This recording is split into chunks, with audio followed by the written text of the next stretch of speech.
Hey VC, it said, somebody had asked me about Billy Joel's Cold Spring Harbor LP, and specifically about bootlegs of this particular LP, and they were curious as to whether or not they have a bootleg or an original pressing. Well, basically, I do have an original pressing, and I have what I believe is a bootleg, and I figured I would make a quick video showing the differences between the two.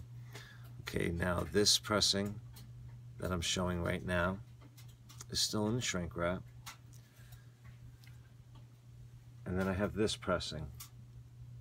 All right, now I want to try and compare them, or at least let you see them. And I'm, into the VC and curious to see what you would think, which one, if one was a bootleg, which one do you think it is? Okay, well, if you guessed the left one, then yes, I would tend to agree with you, okay? So as far as looking at an album cover and knowing what's an original and what's a bootleg, well, as far as the original pressings go from the early 70s, now not the re-release, again, because in in the mid-80s, Columbia finally did release it again, but big difference between the one from Columbia, of course, it says Columbia on the back. It has a barcode on the back, and it also, wait, no. Actually, it does not have the year on here showing when this was re-released. I don't even know if it says contains previously released material on here. Actually, it does. Up top, it says that it contains previously released material, but also the major giveaway between the original and the re-release in '86 is you can see that the one that they re-released is the picture is blown up. You don't even see Billy's hands, and his head is closer to the frame and all that other stuff. All right, but that's just an aside, and there's many differences on this compared to the original release as well. All right, but getting back to whether or not, how to spot a bootleg of this LP. Well, first of all, this is an original pressing, and, the cardboard is nice and thick. That's number one, okay? Does not feel flimsy at all. It's a nice, good, sturdy cardboard.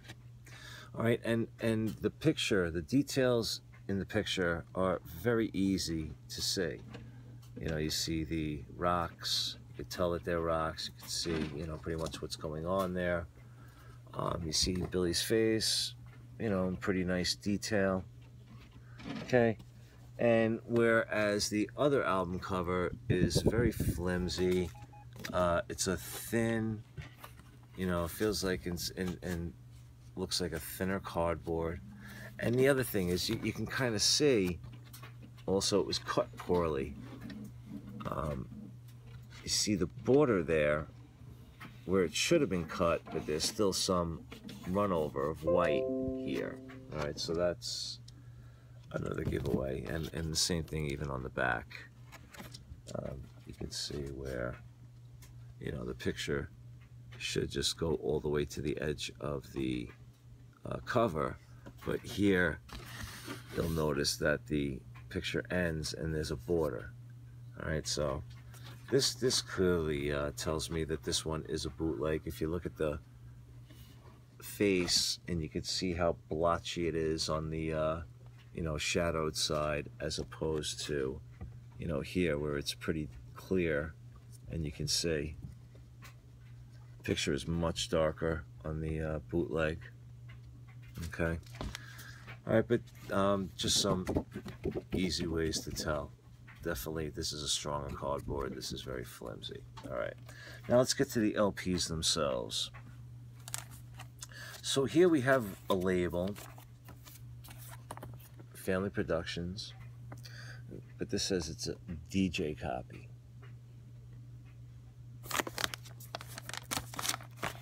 Okay, and then this.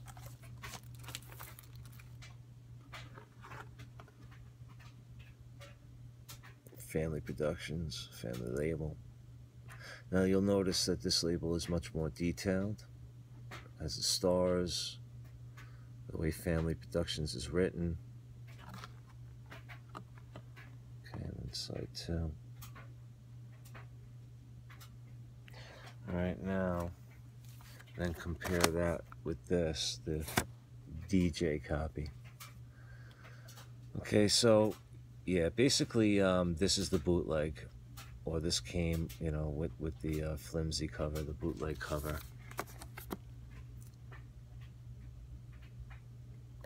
Alright, but this is the original pressing label. Okay, so if it's very dark, darkish greenish blue, has the stars with the constellation, then yes, you are looking at most likely an original copy of this LP. Alright, so just to recap, basically you have the different labels.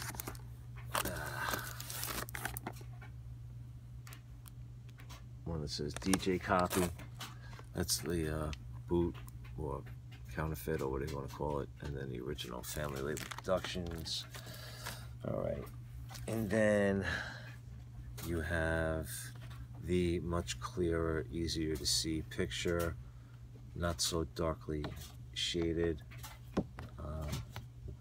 like this one. Alright, and again, as far as this one, it's very hard to really see the rocks. The rock, this is more of a, you know, better texture and really make out things better. Alright, so I mean, I hope that helped for anybody who was interested and, you know, wanted to know what to look out for when possibly getting an original Billy Joel Cold Spring Harbor, should you come across it. Now, the thing that makes this album so difficult to find is that when it was originally released, it was mastered at the wrong speed and basically sped up. So his voice was very high-pitched, the music was a little bit quicker. But, you know, if you play it on a machine that has pitch control, you can pretty much bring it to where, you know, it should be. And overall, it's a very good album. There's a lot of good material on here.